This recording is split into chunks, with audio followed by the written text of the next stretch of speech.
calls with his Israeli counterpart, Minister Gallant, this past weekend, Secretary Austin underscored the United States' ironclad resolve to support Israel's defense against threats from Iran and its regional partners and proxies.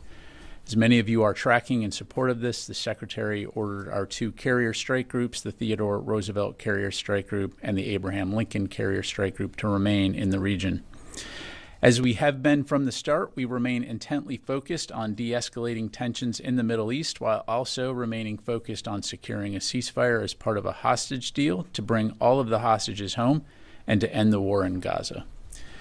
Turning to the Red Sea, last week on August 21st, the MV Delta Sounion, a Greek-flagged, Greek-owned oil tanker carrying approximately 1 million barrels of crude oil, was attacked by Iranian-backed Houthi crude vessels.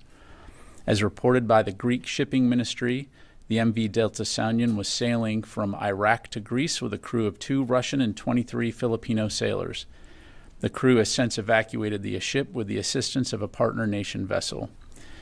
The MV Delta Sounion now sits immobilized in the Red Sea, where it is currently on fire and appears to be leaking oil, presenting both a navigational hazard and a potential environmental catastrophe. Although the Houthis have claimed that they're conducting these attacks in support of the Palestinian people, their actions prove to the contrary. In fact, these are simply reckless acts of terrorism which continue to destabilize global and regional commerce, put the lives of innocent civilian mariners at risk, and imperil the vibrant maritime ecosystem in the Red Sea and Gulf of Aden, the Houthis' own backyard.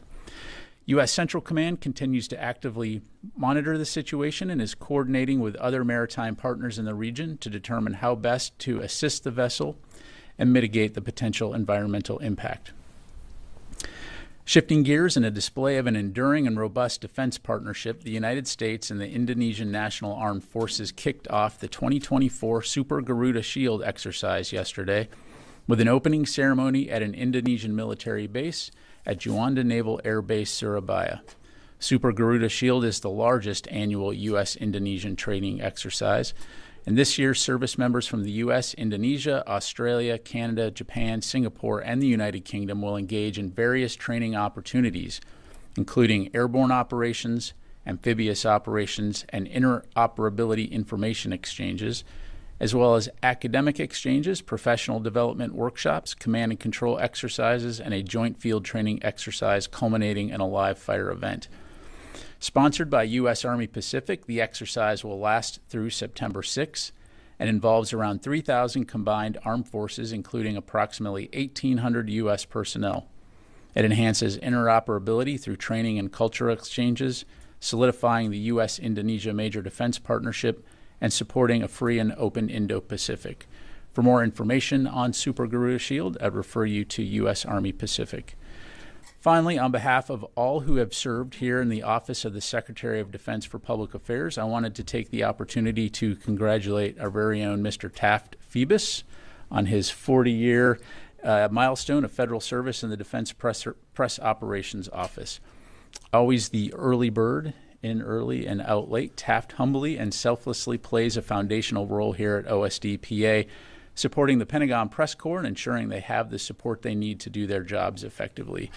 Anyone who has had the good fortune of working alongside Taft is familiar with the wisdom and professionalism he brings to the job every day. So once more, congratulations, Taft, and thank you for your service. Here's to 40 more. And with that, I will take your questions. Yeah.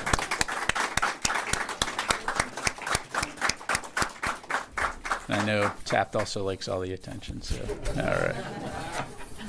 All right, with that, we'll go to Associated Press first, who I believe is on the phone today. Lita. Thank you, Pat, and congratulations to Taft. He's a huge help, as always. I have a quick follow-up on the ship, and then I have a Ukraine question. On the ship in the Red Sea that's on fire, can I assume that what you're saying is that at this point, neither the U.S. nor any of the other allies have been able to do anything to stop the fire or to do something actual to address the ship's condition right now? Is that accurate? Yeah, thanks, Lita. As I highlighted, CENTCOM continues to monitor and assess the situation. We are aware of a third party that attempted to send 2 tugs to the vessel to help salvage, but they were warned away by the Houthis and threatened with being attacked, which again demonstrates their blatant disregard for not only human life, but also for the potential environmental catastrophe that this presents. So again, CENTCOM continues to monitor and look at, and assess the situation, and we'll keep you updated on that front. And then you said you had a question on Ukraine? Yes. Does Secretary Austin expect to meet with Minister Umarov this week? And can you provide any update on whether the U.S. has seen much movement by Russians out of other parts of Ukraine to go to Kursk? Thank you. In terms of the Secretary meeting with Minister Umarov, I don't have anything to announce. As you know, Secretary Austin regularly speaks with Minister Umarov, and so I would foresee them speaking again in the near future. But again, I don't have anything to provide from the podium today. In terms of Kursk, again, we continue to keep an eye on this. As we've said previously, we have seen the Russians divert some forces to the Kursk region. Largely, they have used forces that are already there, and as they put together a hasty defense, but nothing large scale that I've seen at this point. But again, I'd refer you to the Russians to talk more about their operations, and I'll just leave it there. Jennifer. General Ryder, the U.S. doesn't have any naval warships in the Red Sea right now. Do you think that if there had been the USS Cole or other destroyers or an aircraft carrier in the Red Sea, that they could have prevented this Houthi attack on this vessel that's now on fire? Well, at this point, the fact is that there is a vessel that's on fire, and as you know, we've been patrolling those waterways for a while and have been able to intercept and mitigate the vast majority of Houthi attacks, and so we'll continue to stay focused on that. But the reality is, right now we have this situation, and so again, CENTCOM will continue to assess. We'll keep you updated on any potential involvement there. And how long do you expect that there won't be an aircraft carrier strike group in the Indo-Pacific? Isn't it risky right now not having an aircraft carrier strike group there? Well, look, as we look at global force management and as we look at requirements around the world in support of our national security interests, we're always taking great care to make sure that we can cover those commitments, to include in our priority theater, which is the Indo-Pacific region. And so we have a significant amount of capability there, to include a large naval presence. And so in the case of the Middle East, as I highlighted, the Secretary wanted those 2 carrier strike groups to remain in the region for now, to be able to provide us with additional capability and capacity to protect our forces, support the defense of Israel, and also be ready for a variety of contingencies. But how long do you expect to have this carrier gap? Look, I'm not going to get into deployment timelines for operation security reasons, but the bottom line is we can walk and chew gum at the same time. Carla. Thank you, Pat. Ukrainian President Zelensky said yesterday that there should be no restrictions on the range of weapons for Ukraine. He said this before, but he added that the terrorists, referencing Russia, have no such restrictions. Does the Pentagon agree with that statement? Well, look, I won't speak for President Zelensky. Clearly, he's made his views and perspective well known, both publicly and privately. From a U.S. perspective, we're going to continue to consult closely with our Ukrainian partners as well as our allies and partners around the world on how best to support Ukraine towards the ultimate end state of ensuring a free and sovereign Ukraine that can deter future aggression from Russia. And so are there still restrictions on Ukrainian weapons provided by the United States? So our policies haven't changed. You've heard us say that the Ukrainians can use U.S. Security assistance to defend themselves from cross-border attacks, in other words, counterfire. But as it relates to long-range deep strikes into Russia, our policy has not changed. Let me go back out to the phone here. J.J. Green, WTOP. Thanks, General. Question regarding Israel and Hamas. The Pentagon has said for quite a while now that one of its stated goals was to prevent this conflict from spreading.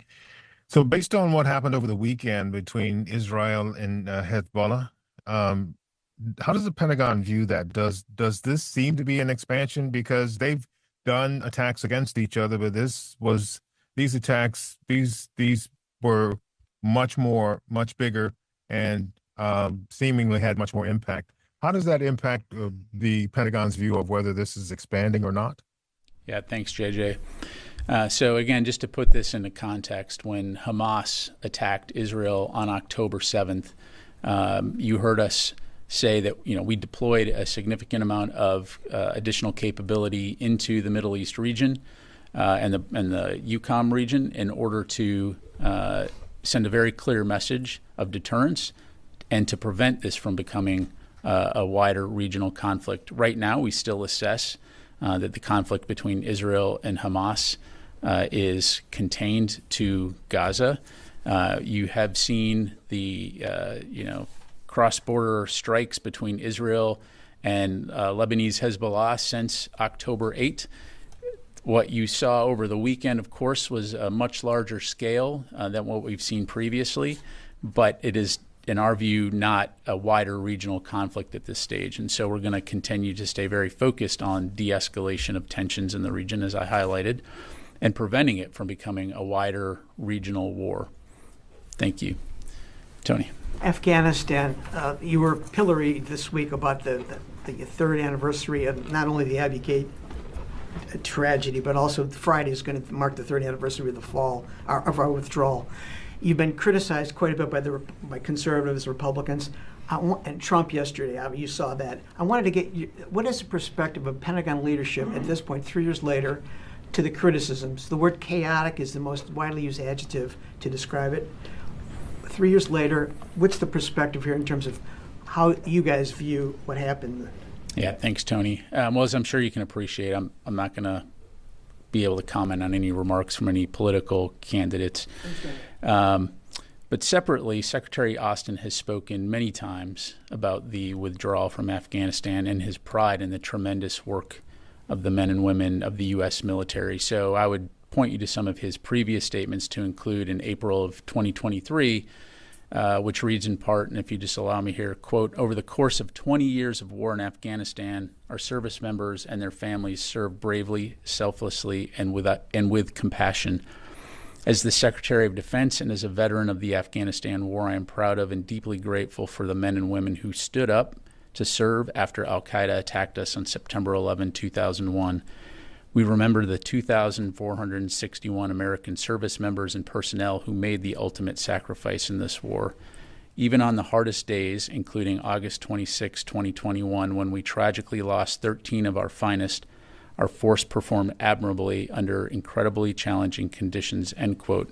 And in regards to the withdrawal, he's also underscored that no other military in the world could have accomplished what we and our allies and partners did in such a short time span, and that this is a testament not only to our forces' capabilities and courage, but also to our relationships and the capabilities of our allies and partners. Hunting down the perpetrators, the enablers of the Abbey Gate attack. Chris Meyer, your commando chief, talked to reporters on Friday, and he talked a little bit about how the network was degraded. But from the podium, can you give a feel for that? President Biden said at the time, "We will hunt you down." So what's the status of the hunt today? Yeah.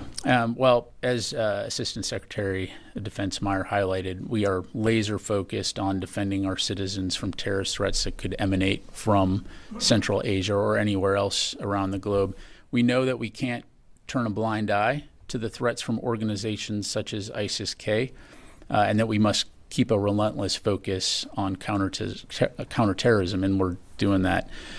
We have and continue to invest in and deploy modern capabilities to keep Americans safe. We're working closely with the intelligence community, as well as to deepen our cooperation with allies and partners to address evolving threats. I know that Mr. Mayor addressed this as well in terms of how we've been able to foil plots and disrupt terrorist networks, to include ISIS-K, by sharing information and intelligence and enabling allied and partner nations to be the ones conducting arrests or taking actions. And you've seen that demonstrated here recently with some high-profile news coverage of a foiled terrorist plot in Europe, for example.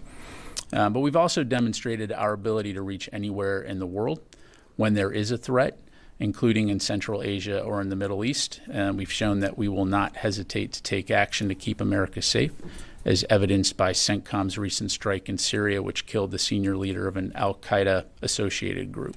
Thank you very much. Janie. Thank you, General. Two questions. North Korean Kim Jong-un announced that it would fully deploy suicide drones for the war.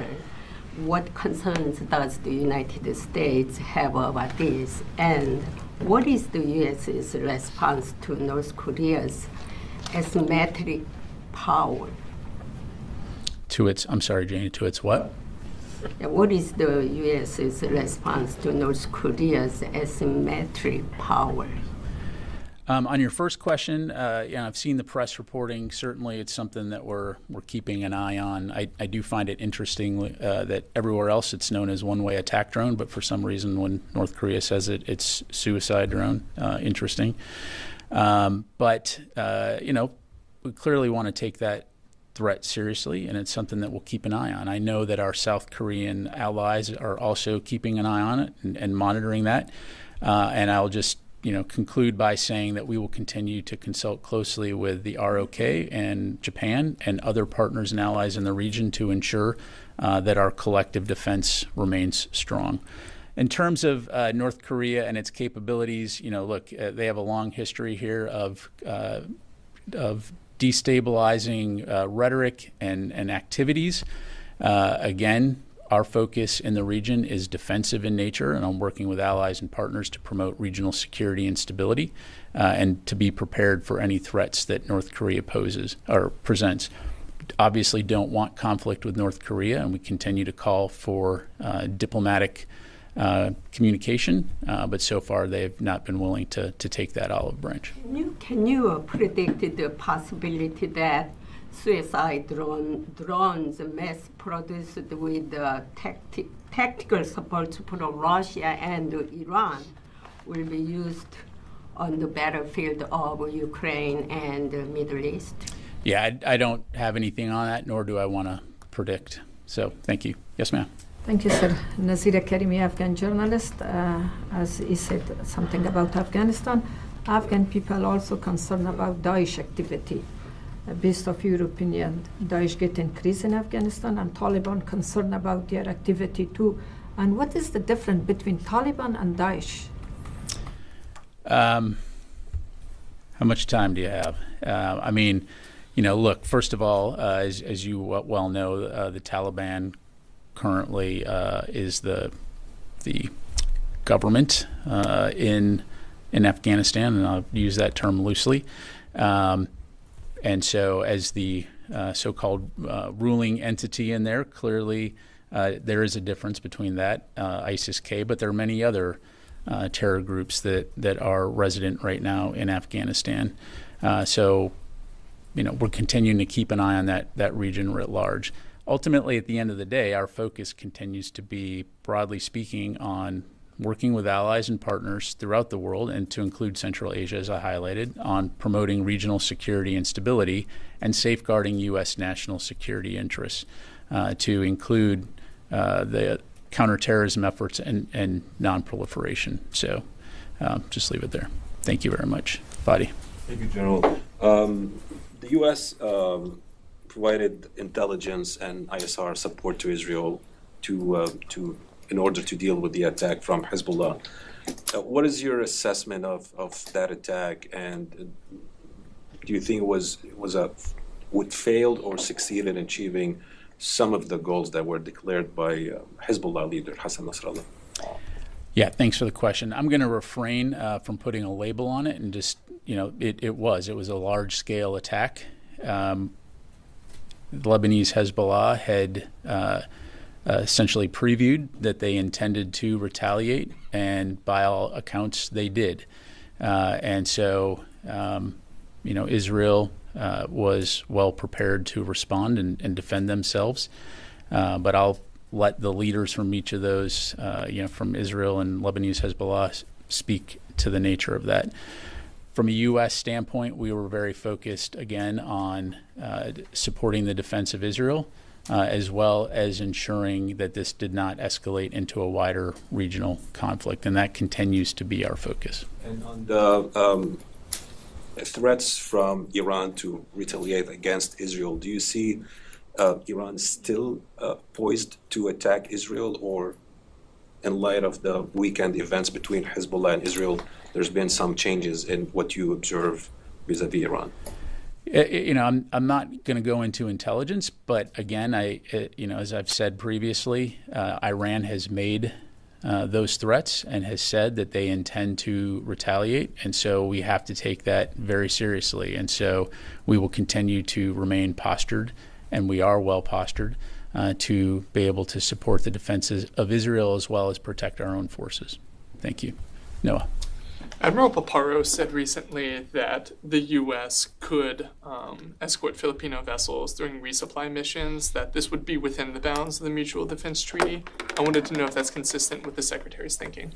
Yeah, thanks, Noah. What I would say is the Philippines remains the lead for its own operations in the South China Sea, and we continue to provide significant advisory support in addition to our efforts to help modernize the Philippine military.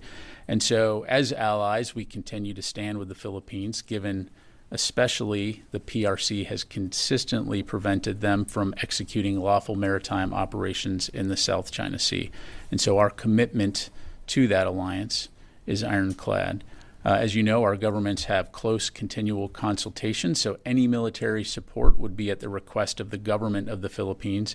And in that light, Admiral Paparo simply called it an option within the context of consultations. So you're saying that if they requested such military support, that could be on the table for consultation, that wouldn't be an immediate closed door? Well, again, without getting into hypotheticals, I think as allies, it would require require consultation between our two nations. Thank you. Courtney, you're sitting way in the back there today. Yeah. All right. Several Russian officials have spoken out recently about the U.S. being involved in the Kursk incursion. The deputy foreign minister said consequences for the United States could be much harsher than those they are already experiencing. They know where and in what areas we are reacting in practical terms. What is that? I guess, what are the areas that they are reacting that the U.S. knows about? And I guess, do you have any comment to their Lavrov also spoke out saying that the U.S. was complicit in this Kursk incursion. So truth in advertising, I'm not a Kremlinologist, so I'm not going to pretend to be able to translate for Russian bureaucraties. What I will say is that, as we've said previously, we did not have advance notification of Ukraine's intent and operations to go into Kursk. Certainly, again, you've heard President Zelensky say that their efforts there are to create a buffer zone, and so we continue to have conversations with them about what that means, but more broadly speaking, how the U.S. can support Ukraine's efforts to preserve its sovereignty and deter future Russian aggression. But specifically on this allegation that the U.S. knows that the consequences are going to be harsher than previously. Have you seen any indications of consequences against the United States? I don't know what that means. Again, we're not at war with Russia. We're not seeking conflict with Russia. We are simply supporting a democratic nation who was invaded 2.5 years ago and enabling them to protect themselves. Thank you. Last question. Thank you, Yes, General. sir. The Iranian commander of RGC says Iran with Islamic resistance in Iraq and elsewhere will take retaliation.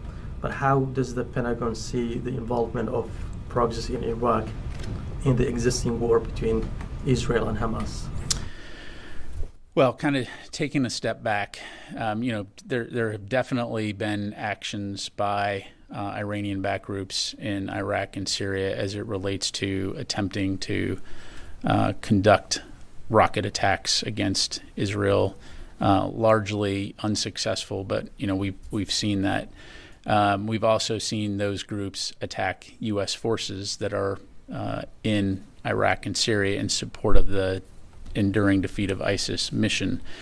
So, what they may do in the future, I can't predict. But we take that threat seriously, and we'll continue.